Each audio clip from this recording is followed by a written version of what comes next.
You stabbed, you stabbed, you stabbed, you stabbed, you stabbed until he was dead. I hope you die in prison as well.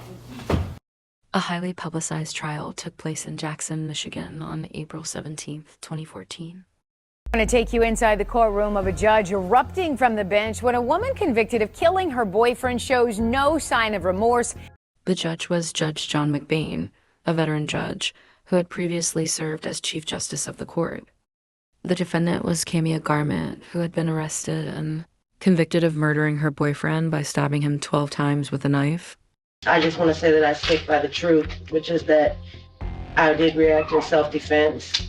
She maintained that she had acted in self-defense, saying she had mistook him for a thief and had killed him, and showed no remorse. Basically, at trial, the way I was portrayed, mostly everything was lies. There was a little bit of truth, but mostly I was convicted off the lies, and I do plan to appeal it. This is where McBain comes in. He questions whether she acted in self-defense.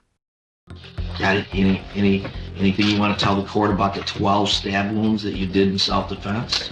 The alleged 12 stab wounds? Well, I don't think the pathologist lied about those. No, I don't have anything further to say. Before the verdict was handed down, the family members made a statement, but she suddenly interrupted.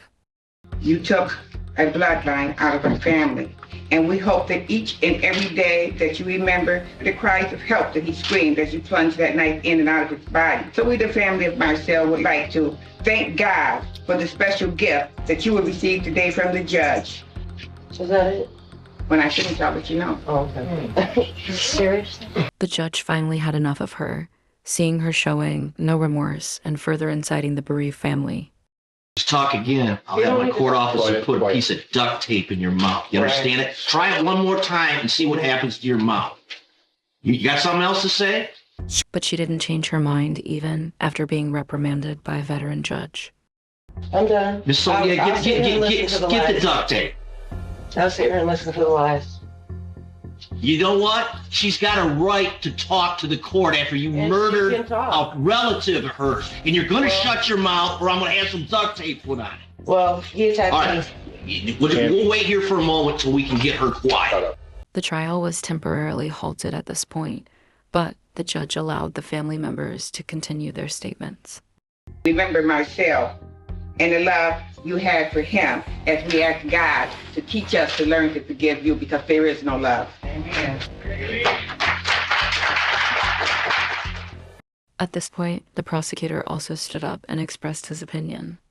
Quite frankly, I have no idea how she just did that with the composure that she did. I thank God also that jury made the only right decision. And that is that today we have no choice but to send her where she will also die. Then came the time for sentencing. The judge let out the emotions he had been holding back before passing sentence.